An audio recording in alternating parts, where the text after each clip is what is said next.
Toda su vida, Ona Smith había seguido las reglas. Cuando ella se ría, se cubría la boca con la mano para amortiguar el sonido. Cuando ella lloraba, lo hacía en la privacidad de su apartamento. No usaba malas palabras excepto para ese momento cuando dejaba caer la cazuela y la lasaña se desparramaba por todas partes, y aún entonces, ella estaba sola. Desde luego, ella sola, y siempre sola.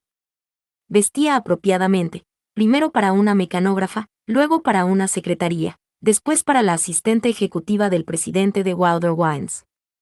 Entonces, ¿qué hacía ella conduciendo de California a Washington, por propia iniciativa, adornada con su nueva ropa inapropiada, a entregar unos papeles importantes a la casa vacacional de su jefe en la costa?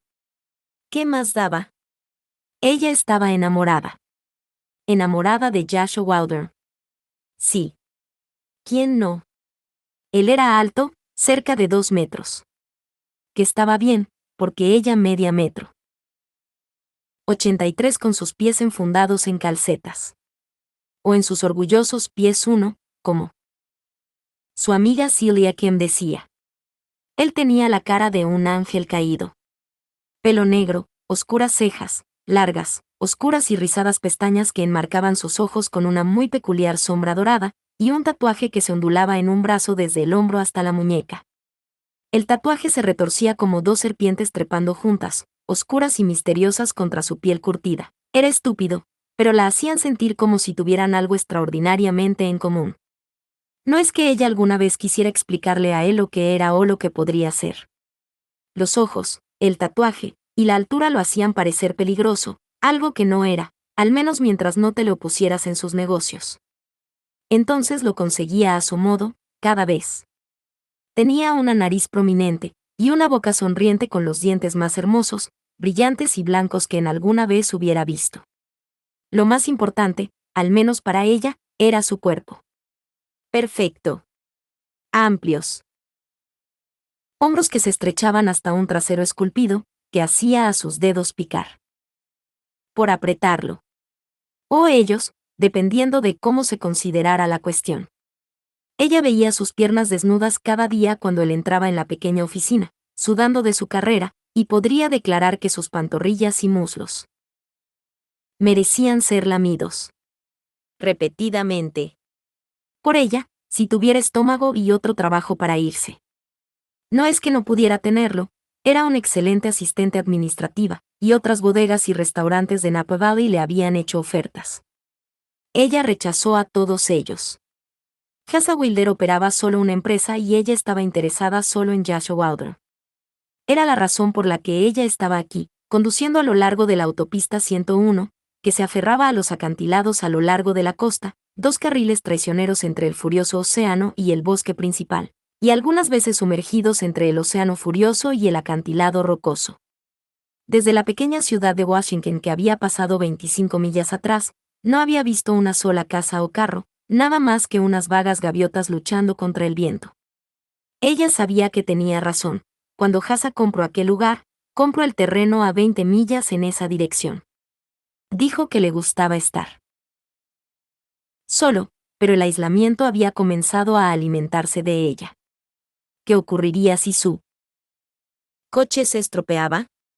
Pero ella tenía su teléfono celular, en su bolso, con batería completa, y de todos modos su coche no se descompondría. El Miata era nuevo y deportivo, justo el automóvil ideal para su nueva imagen. Al igual que la ropa nueva, el nuevo corte, el nuevo maquillaje, la corrección láser de los ojos y los nuevos pechos Subale, Joshua le pagaba bien, muy bien, pero no había sido capaz de ponerse nuevos pechos, pero aún así, había comprado un Wonderbra que se las ponía de maravilla. Era una nueva en. Bajó la ventana para dejar al viento agitar su pelo que le llegaba al hombro, y presionando sobre el acelerador, decidió dar una batida por las curvas como un conductor de anuncio publicitario. No lo intenten en casa. El viento entraba fuertemente a través de la ventana, lanzando ingeniosamente una hebra en su boca. Lo escupió. Y otra hebra entró en sus ojos. Parpadeó. Abrió un ojo a tiempo de ver una curva, viniendo rápidamente, y dio un viraje brusco.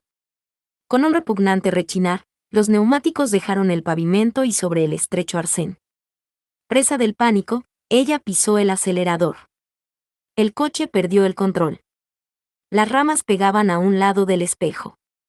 Logró guiar el coche de vuelta a la carretera y disminuyó la marcha a un lento avance, agitada, y tan alegre de que nadie la hubiera visto ponerse en ridículo. Tomando un largo aliento, volvió a su antigua, razonable y legal velocidad, y la mantuvo a través de las curvas. Comprobó el cuentakilómetros.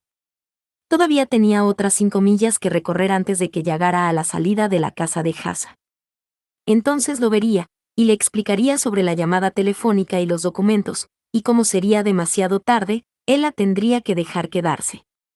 Llevaba un casual pantalón de lino, con la camisola ajustada color calabaza que dejaba sus brazos al descubierto muy bien torneados después del entrenamiento en el gimnasio, y acentuaba su estrecha cintura. Pero era mucho más fácil ser valiente y pensar en seducir a Hassa cuando estaba en Napa, rodeada por las vides, autobuses turísticos, hoteles caros y civilización. No allí sobre aquella costa salvaje, luchado contra el viento que soplaba ráfagas del océano, viendo azotar las ramas cada vez con mayor vigor, mirando los jirones de nubes grises rasgar a través del plateado cielo azul. Si ella no hubiera estado mirando el kilometraje, se habría saltado la entrada a la finca de Hassa. Altos rododendros la ocultaban y una vez que ella frenó precipitadamente y torció en la esquina, se encontró en un camino de grava tan estrecho, que si se encontraba con otro coche uno tendría que ceder el paso. Su hermoso nuevo carro. Golpeó de bache en bache, y con indignación recordó la cuenta que recibió de la compañía de pavimentación. Y Hassa había firmado el cheque para pagarles. Pasados 60 metros, pasó entre 2 pilares de piedra encabezados por leones gruñendo. De repente conducía sobre asfalto. Aquí el bosque era tupido, profundamente verde, antiguo y noble. El camino tomó una amplia curva, girando al oeste hasta que ella pensó que podría conducir a sobre el océano. Entonces ella lo hizo. Los árboles separaron y muy por debajo, el océano Pacífico fue revelado en un extenso recorrido de la vista, glorioso, salvaje, en un alboroto. Ana frenó en una parada. Salió, y respiró el aire salado. Cuando salió de Napa, el canal del clima no había dicho nada de una tormenta, pero venía. Podía sentirlo en sus huesos y en su corazón, y se deleitó con el azote del viento, la ferocidad de las olas contra la base del acantilado. Esta era la forma en que Hassa la hacía sentir. Loca, mala y peligrosa para conocer. En su secreto corazón de corazones, ella encabezaba una banda de la calle. Luchaba con los SEAL de la Navy, espiaba para la CIA, y mató a Bill 2 una y otra vez. Se rió en voz alta. Como si la señorita Ann Smith pudiera hacer cualquiera de esas cosas. Su diversión se desvaneció, pero la determinación levantó su barbilla. Tal vez no era glamurosa, pero una vez que ella tuviera a Joshua Wilder, lo mantendría, que era más de lo que Megan Nakamura había sido capaz de hacer. Ann quería que él la mirara, la viera, le dijera, querida, yo no podría vivir sin ti, en lugar de, Ann, cuando hayas terminado la catalogación de las Pinot, envía rosas a Jennifer Chávez, y una nota pidiendo disculpas en mi nombre acerca de su gato. ¿Cuál es el problema con su gato? 2 refiriéndose a la película Kill Bill de Quentin Tarantino. Tenía una reacción alérgica. ¿A qué? A mí. No le gustan los gatos, Ann pensó en Cresley, su viejo gato. Muy sabrosos. Ella rió inciertamente. Pero no estaba segura de que bromeara. Cuando la casa estuvo a la vista, redujo la velocidad, a sabiendas de lo que Hassa había dicho sobre su casa y que era un castillo construido antes del siglo XX, por un varón maderero como un grandioso gesto de cortejo a la mujer de sus sueños. Ella no había quedado impresionada, y él vivió en un espléndido aislamiento hasta el final de sus días.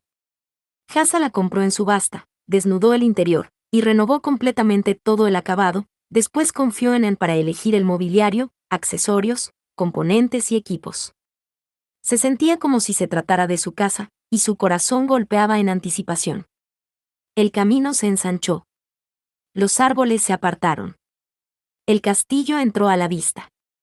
Ella frenó de golpe. Esto no era lo que había esperado. No en absoluto. En su mente, se había imaginado un palacio, del tipo de Cenicienta, aunque quizás los techos no serían de un odioso tono azul. En cambio, el lugar era alto y estrecho, saliendo en carrera hacia las nubes como el símbolo primitivo de un pene. Achicaba los poderosos árboles a su alrededor, y se asentaba muy cerca al borde del acantilado. A su mirada estupefacta, parecía un monstruo, el último de su especie, suspendido en el borde del suicidio solitario. El viento había arruinado cada toque de suavidad en la piedra gris, dejando las superficies rugosas, desnudas y tristes. Gárgolas ciegas miraban fijamente desde las esquinas, sobre cada uno de los 3 niveles, y los picos de la azotea de pizarra gris como mechones capturados de nubes que ondearon y se desvanecieron. El amplio pórtico delantero era una vasta extensión de pizarra a un paso de la tierra, con columnas de granito que soportaban la frente neandertal de una azotea. Anse dijo que cuando el sol saliera, la casa se vería mejor. El sol salió. La casa no se veía mejor. Rayos dorados disparados desde el oeste, y destellando sobre los cristales, convirtiendo en huecos vacíos a la vista, y las sombras crecieron más claramente. Buscó alrededor de la casa, mirando por alguna señal de Hasa, pero nadie se movió en la hierba o entre los arbustos dentro del paseo circular antes de la casa, y ni siquiera los rayos de sol podían penetrar las sombras bajo los árboles que la rodeaban. El estacionamiento estaba detrás de la casa, tal vez estaba él allí. O quizás había ido a la ciudad, o salió a correr. Podría estar en todas partes, pero ella estaba allí, y allí se quedaría. Condujo hacia el pórtico. Frenó, agarró el volante, y tomó un profundo aliento. Esto es lo que ella quería. Esto era para lo que se había preparado, había comprado, había soñado. Si se volvía atrás nunca se lo perdonaría. Si se volvía atrás, ella no merecía ser feliz. Ella podía hacerlo. Puso el freno de emergencia, siempre ponía el freno de emergencia, incluso a nivel de terreno, ya que era responsable hacerlo. Levantó su maletín de cuero, un regalo de Hasa, y su bolso del asiento de pasajero. Cuando ella apretó el paso, el viento azotó la puerta del coche, con tal decisión que ella temió por los goznes. Con la cadera empujó la puerta, hizo saltar el maletero con el control de la llave, y extrajo su maleta grande, pesada y completamente cargada.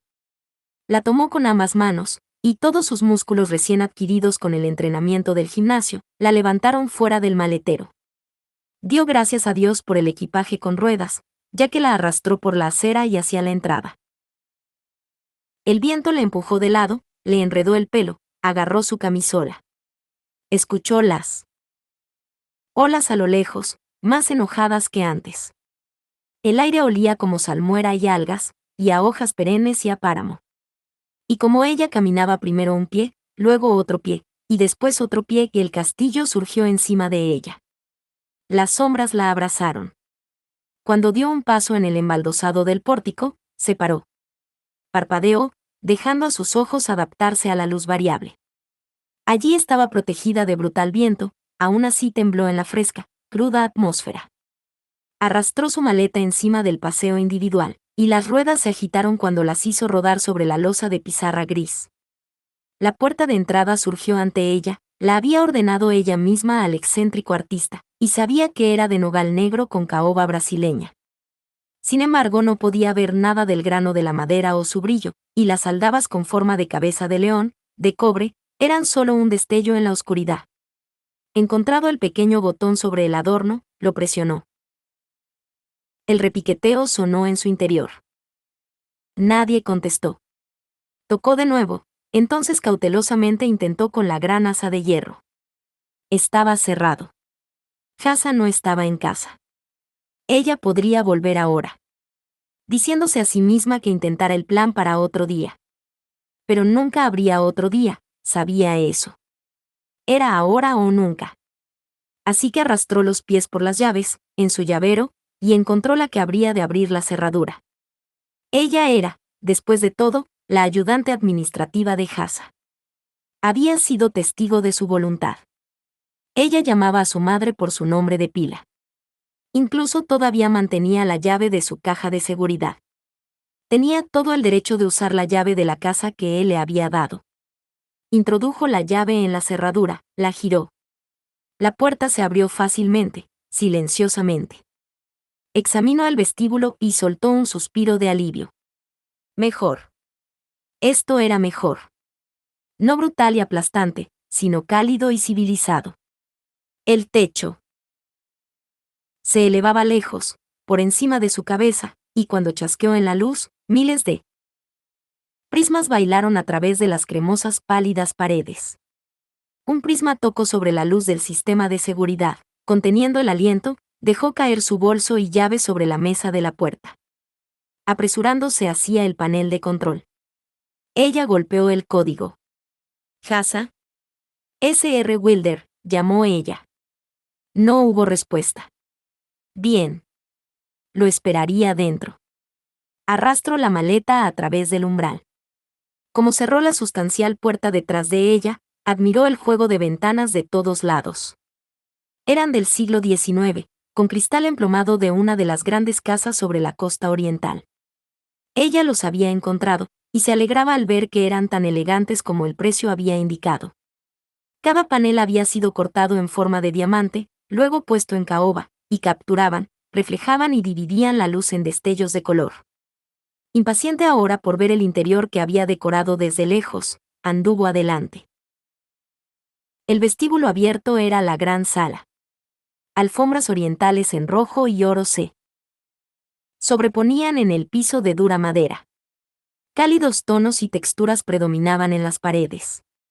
Un gran piano pequeño de cola en brillante ébano, en una esquina, y las pinturas eran unos chapoteos brillantes, de alegres colores, enmarcados en el mismo ébano brillante. Una agrupación simple de cómodos muebles formaban los asientos en el área alrededor de la gran chimenea que se elevaba hacia el techo del segundo piso, donde el fuego registraba ahora alegres troncos quemados. Ella había diseñado la sala, y esto era un triunfo personal. La escalera curva se elevaba suavemente hacia la galería del segundo piso. Caminó hacia los pies de esta y llamó, «¿Hasa?». Fue a la entrada de su estudio, después a la cocina. «¿S.R. Wilder?». Nada más que el silencio le contestó. Él no estaba allí. Entonces estaba afuera. Corriendo probablemente, impermeable a la intemperie, sus piernas fuertes que cubrían millas. Decía que correr le despejaba la mente. Y le dijo que debería intentarlo, y la invitó a ello. Ella le contestó que su mente estaba bastante clara. No se iba a poner pantalones cortos y correr con él. La mitad del tiempo él se quitaba la camisa y lucía un rastro de vello negro bajo su esternón, sobre los músculos ondulantes, y el exótico tatuaje que se ondulaba cuando movía sus brazos. Siempre que él llegaba de correr, ella deseaba lamer las gotas de sudor sobre su pezón, y pasar las manos sobre sus músculos para comprobar si ellos realmente eran tan sólidos como se miraban. ¿Correr con él? Sí, claro. Ella hiperventilaría antes de que fueran más lejos del aparcamiento. Era bastante malo que mantuviera un banco con pesas en la oficina, y las levantara después de largas horas de trabajo, y cuando decía sentir el cuello rígido. Así que ella estaba sola en esa casa, esperando en ascuas a que llegase su primer amante. Frotó las palmas de sus manos sobre el pantalón. Él no sabía que era su primer amante, o incluso que era su amante en absoluto. Era su tarea explicar su plan. Había pensado en poner una presentación en PowerPoint. Después de todo, las conferencias eran algo que ellos usaban y entendían ampliamente. Pero una breve contemplación a la escena le recordó la humillante conferencia sobre la reproducción, abstinencia, y el pecado dado por la vieja hermana Teresa en 8º grado, y en apresuradamente había regresado a su esquema un esclarecedor debate llevado a cabo en circunstancias seductoras. Entonces el que él no estuviera aquí era una cosa buena, porque le daba tiempo para refrescar su largo camino y poner en práctica dicha circunstancia seductora. Ya sabía qué habitación planificaba tomar y la principal. La de Hasa. Ella era valiente. Ella era valiente.